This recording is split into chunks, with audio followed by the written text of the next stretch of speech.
so to kind of refocus us, let's do a quick actual quiz. We're going to start doing those now. This should be, I hope, fairly easy.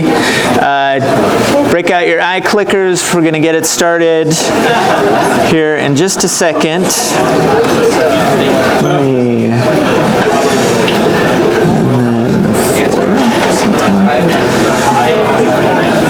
Okay. And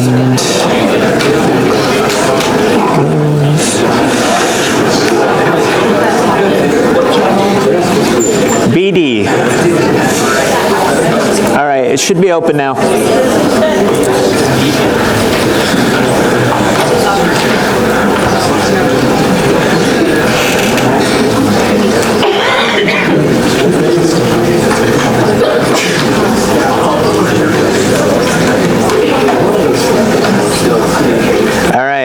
Get them in. I'm about to close it. Wait, what? And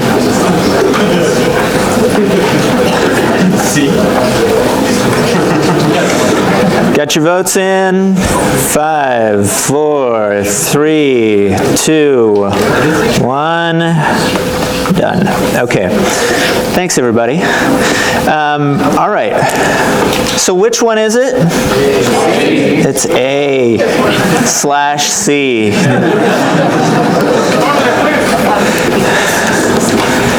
All right. Everything is weird. Okay, there we go. All right, so let's get back on track, if we can. So we're talking about the West, and we talked a little bit last time. We started on the Oregon Trail, right? We discussed that. We discussed Mormons and their trek west, their Great Basin Kingdom that they created in the Mountain West.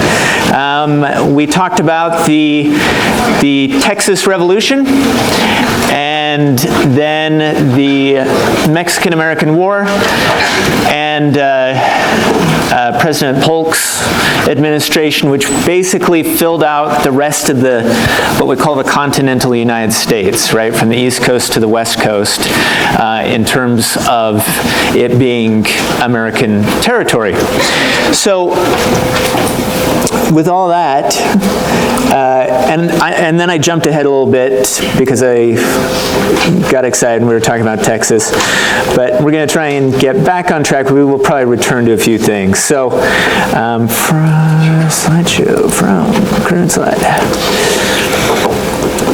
All right, so as I mentioned, here are the U.S. territorial acquisitions with their different time frames, and you can see that a lot of them happen in this period that goes between 1845 and 1848, right? So that's largely the work of President Polk. Let's turn some more stuff down. Go like that. Holy cow! All right.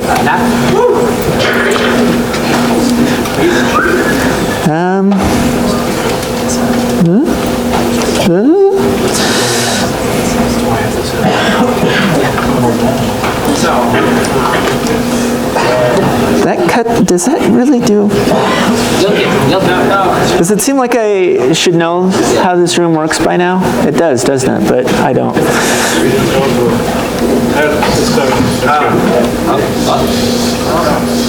Let's go. Let's try this one. Let's try this one. Yeah, there we go. Okay. All right. So, we have, let me get this thing in here. We have a lot of territory into which we expand during this time period. And this, again, is clearly in line with this concept of manifest destiny. This is the one that does not work. We got to get batteries in it. this is clearly in line with that idea of manifest destiny, right? That, which was, as I mentioned before, the intellectual successor of Jefferson's idea of an empire of liberty. So we go from empire of liberty to manifest destiny, and this idea at this point where we basically think that it's sort of God's will that we expand west. And in some arguments, it was that we would expand not only from east to west, but also from north to south. Some people envision the United States taking over Canada and, Central and South America. And certainly we do have other areas that we grow into later, Alaska and Hawaii and so forth. All right, so the thing that I want to talk about today a little bit is the California Gold Rush, okay? So it was very convenient for the United States that we won the Mexican-American War, and as part of that, we wound up owning California, right? If we go back to that map. And then, which we get in 1848, and then later that year, we discover gold in massive quantities in California. And so in California, at a place called Sutter's Mill, we wind up, this guy finds, he's working on a mill, he's trying to build a mill on this river, and he's going around and he finds gold. And as he starts to look around, he finds gold all over the place. The gold, he tries to keep this under wraps, of course, but he does not succeed in that effort. You find gold one way or another, word is going to get out. And one of the people who was most successful in terms of taking advantage of that was this guy, Samuel Brannan, who was a Mormon, and he heard about the gold situation, he heard about Sutter's Mill, and he did not actually go into the gold mining business. Instead, he went and he gathered up enough gold to go and fill a little bottle, and then he headed out over to San Francisco as quickly as he could. And he goes, gold, look at this, right? There's gold up by Sutter's Mill. And he had set up a store to sell picks and shovels and those sorts of things, right? And so he made a huge fortune off of selling supplies to all the people who went to go look for gold. That's how he made his fortune.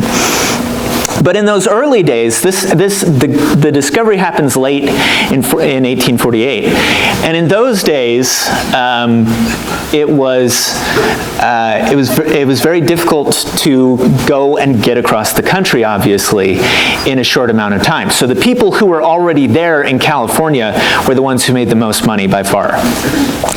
Some of the guys, there were a couple of guys, two guys, they hired a group of local Native Americans to help them dig for gold. And in the span of a month, they dug up 250 pounds of gold, right? Just in this first time period. The gold rush produces so much gold that we pull more gold out of California in the next 25 years than we think had been pulled out of the earth in the preceding 350 years, right? So all that Spanish gold that they had been looking for, the Spanish looking for the city of gold and all that sort of thing. Turns out it was just in California, and they had the territory for hundreds of years and never discovered this. But as part of this, you have this huge rush, right, of people who are desperate to get to California as quickly as they can. Some of them take, just going to back up, show this scene again.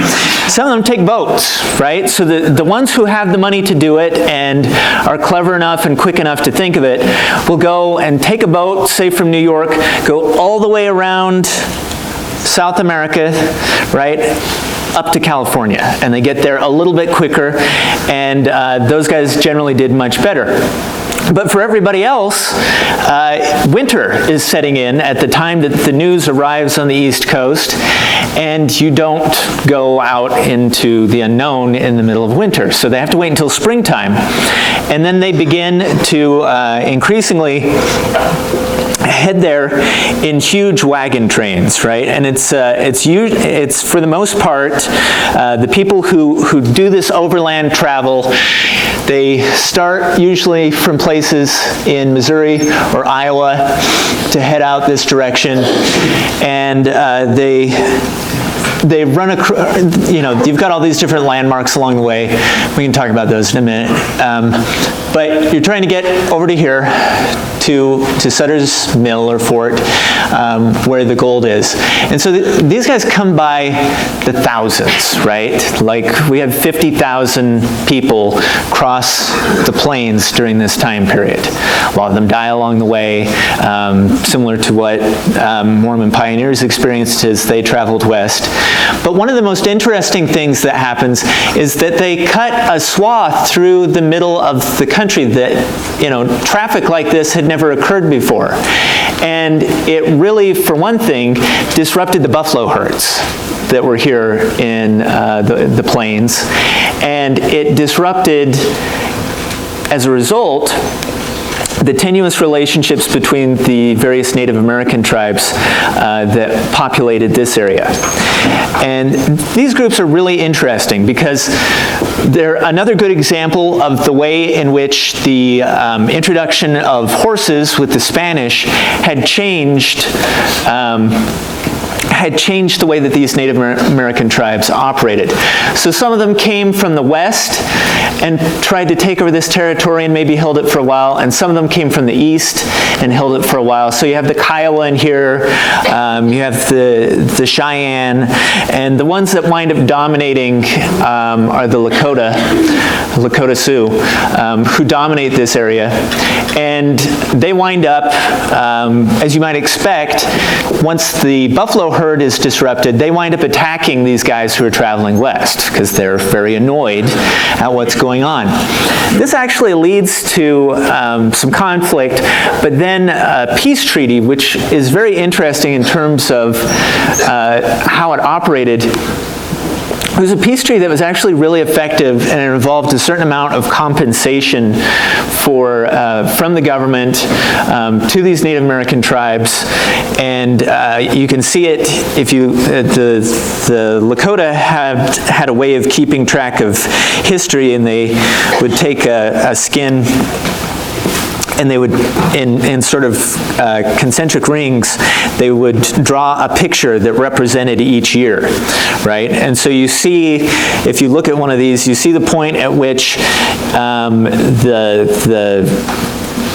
the Western Gold Rush travelers show up. You see the war and conflict that follows, and then finally you see this relationship improves. So you see them making the peace treaty, you see them sharing goods, and all this goes on for a few years until an incident breaks out and it all falls apart. But for a little while, there was actually a sort of relationship going on, which wasn't just, hey, we're going to find a way to trick you out of your land, but instead kind of, let's figure out a way to sort of operate together through this territory. And unfortunately, that fell apart. But one of the most interesting things about the gold rush is that it actually brought people from all over the world, right? Once they heard about gold, people came from all of the different ports in South America, they came from Japan, and they came in very large numbers from China. And Chinese laborers, who you can see laboring alongside, these guys are all doing some mining. These are the Chinese laborers over here, Anglo laborers over there. And the Chinese showed up, and for the first little while, nobody was really concerned. And then there became increasingly a sort of racial aspect to it all, where they were sort of forced to go and seek claims in like the areas that people were certain there wasn't any gold, right? So they just kind of push them off. You can go over here, right? If you're Chinese, you can go over here and look for gold. The Chinese workers were so industrious that they managed to find gold even in those places where they got shoved off to, right? And they were extremely hardworking, and they were there for the economic opportunity. And these guys, a lot of the other miners would get their gold, and then they would head into San Francisco, and they would spend it on, a lot of different stuff, and kind of waste their money in alcohol, brothels, that sort of thing, right? And whereas the Chinese workers would save their money. And so this growing disparity in terms of the level of success and the fact that Chinese workers kept coming eventually led the state of California, the territory, to impose a tax on foreign gold miners, right? And so if you were not American, you had to pay this special tax that was supposed to be designed to basically take away any incentive they had to work. It was a really heavy tax, and yet almost all the Chinese laborers stayed. And over the next 25 years, this tax supplied half of the budget of the territory of California, right? So about half of the money for the whole area, territory and state, came from this tax on Chinese laborers. So that's an interesting aspect of how it all turned out. I think, I want to show a little clip here. It kind of talks about is this the one? No. Right here. So this talks about the effect of the gold rush on San Francisco. I think it's pretty interesting. It shows you, in part, how colorful the West is, right? What a crazy place the West was in the 19th century, and San Francisco was sort of the heart of a lot of that craziness, at least on the West Coast.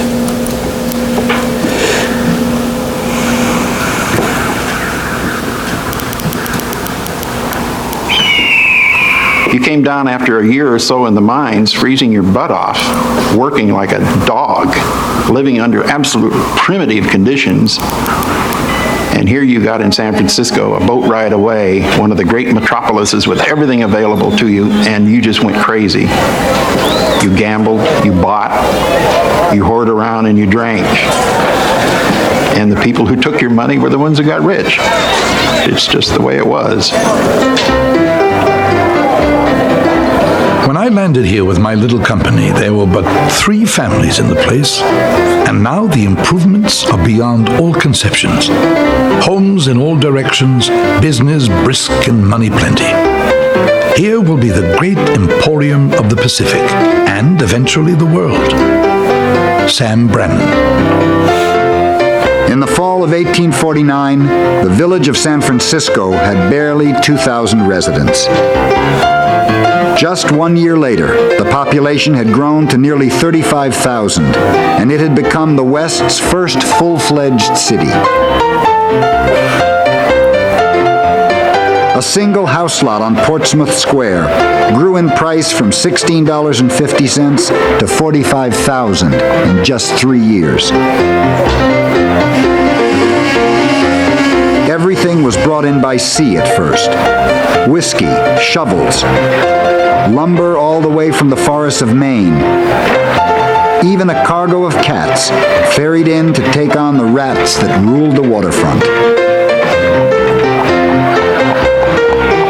It was one of the world's great commercial empires, one of the world's great cities within a matter of 4 or 5 years. The simple reason was gold. There's no other way to explain it. $500 million worth of gold was pulled out of California's mines and streams between 1849 and 1860. $500 million in 19th century money. That's an extraordinary amount of money. It absolutely defined what the city was. Most of the gold the miners extracted from rivers, streams, and hillsides washed into the pockets of merchants and bankers, cooks, lawyers, stagecoach operators, saloon keepers, madams, anyone who filled their needs. Levi Strauss, a Jewish immigrant from Germany, turned up in San Francisco with a bolt of cotton duck he thought would be perfect for making tents. It turned out to be the wrong material, but Strauss used it to make a miner a pair of durable trousers. Soon other miners were asking for those pants of Levi's. On the corner of Washington and Grant Streets, an enterprising Chinese immigrant named Hua Li opened California's first large hand laundry, charged $5 a dozen to wash shirts, and made a killing. Joshua Abraham Norton arrived in San Francisco from London with $40,000 in his pocket and swiftly turned it into $250,000 by shrewd investments. But when prices collapsed, Norton was ruined. His mind snapped under the strain.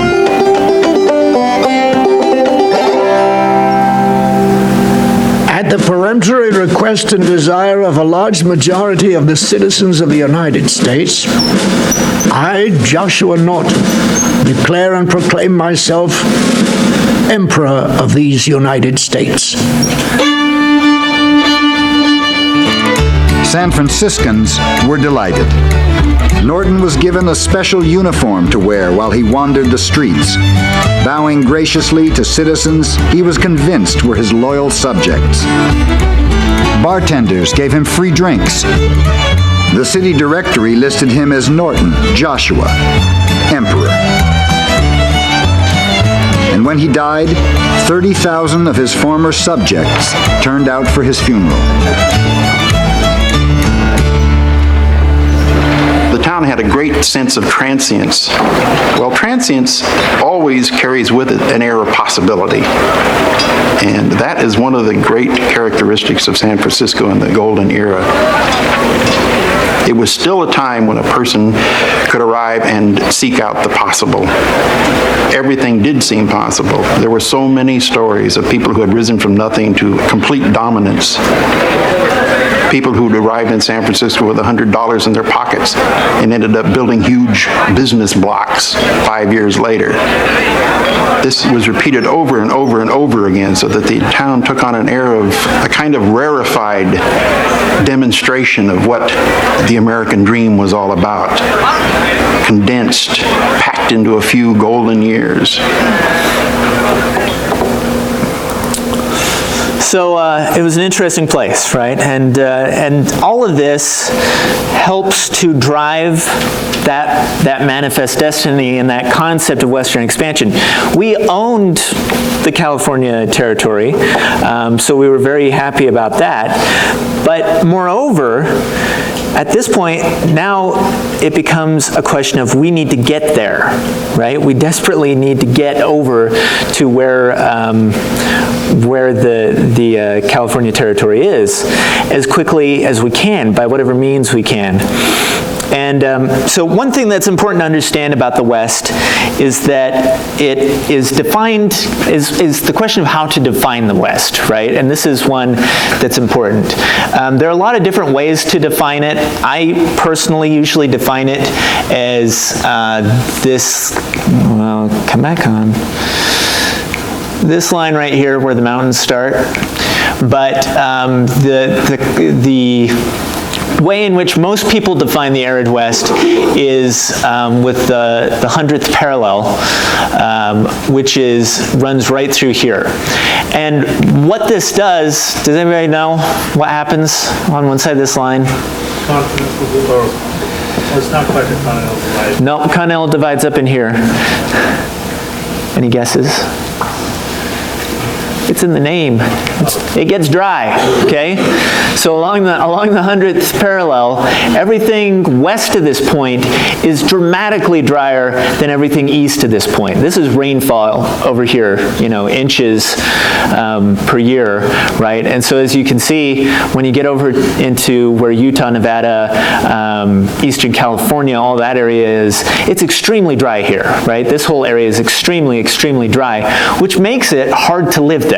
Yeah. I think I heard it was anything west of the Mississippi River. Is that? That's another option, right? So it kind of depends on your definition. Just when historians try to define it, they usually go with this definition in terms of the 100th parallel. But yeah, in the beginning, right, the West was anything beyond wherever we'd settled, right? The West was just over the hillside. But once we get to this point where we basically own all of this territory, we now kind of define it in terms of this 100th parallel. And so what that means is that it's a dangerous place to live, right? A place that's extremely dry is not an easy place to survive in. It's not an easy place to make a living in. And I'm debating on time on whether or not we should watch a clip from the Three Amigos. I normally, all right, okay. Wow, that was surprising. All right.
All right, classic movie. Okay, so it was dry, in short. And this was a defining characteristic of the West.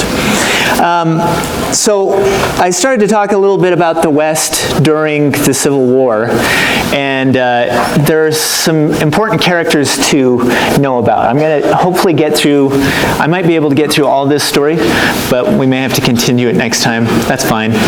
But here's this guy, John Shivington. So he was a preacher in Colorado. He was, I think, about 6'3" or 4", something like that, big guy. And he was famous for, he would give his sermons with either a pistol or a rifle laid across the pulpit, right? And he would just talk about, sort of end times sort of stuff, end of the world, very gloom and doom, kind of terrifying guy. And then the Civil War happens, right? And something interesting happens. A group from Texas decides that they are going to go and conquer the West. Okay? So they go and they sneak out through the western deserts of Texas. They go and attack cities in New Mexico, Santa Fe, and they capture them and basically capture New Mexico, and then they head north to go up to Colorado, capture Denver, and then they were going to head west to Salt Lake and then San Francisco, right? So this was like their grand scheme. Well, in the meantime, word kind of got out that they were headed there, and so they asked for volunteers in Denver. And Chivington signed up. They give him, I can't remember, made him a major or something. And he winds up leading this group of Colorado volunteers. They go and they sneak down to this point where there's kind of almost a box canyon, and where they know the Texans are going to come through. They hide up on the cliffs, wait until they're down in here, and then they attack them from above, and really, manage to scatter a lot of them, kill several of them. They take very few casualties, and then they start chasing the Texans back in the other direction, with Chivington leading them. And he chases them, and what he does is he goes and he sort of pins them down in this one spot, in this dry gulch spot.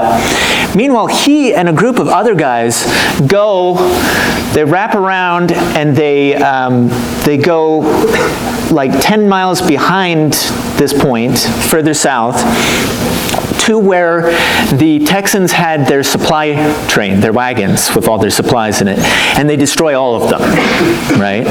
And so they destroy all of them, then they come back from behind, right? These guys come up from behind the Texans. Texans scatter, run for their lives, get back to their supply wagon, and find that all their animals have been killed and all their food has been taken or burned, and they have nothing left. And then in a very terrible real-life version of what we kind of saw with the Three Amigos, they then have to walk from there back through the desert, through Texas, to try and make it back home. And about 1,000 of them die in the desert on the way back, just because they have no supplies, their shoes they destroy their shoes. But it makes Chivington kind of a hero, and this is an interesting aspect of his history. Well, a little bit later on, let's make sure I've got this in the right spot. If not, oh no. All right, I will return to it next time so I can show you. But I'll tell you the rest of his story next time. Let's continue on here to the next thing. So these guys, here they are, from current slide. They have to go and kind of find their way back through Texas, through the desert. And it's important to understand that there were battles during the Civil War that occurred in the West, right? I mean, in Colorado, in New Mexico, the Mormons had the Mormon Battalion. There were a lot of different groups that got involved in the war in the West. And as I had mentioned before, Quantrill, who had his raiders, he was a Confederate who operated in Kansas, and these were the guys who went and they burned Lawrence, Kansas, which was the sort of free soil capital, and many of his men became, after the war, they just could not reintegrate into society, and so a lot of them became outlaws in the West, and they joined up with a number of gangs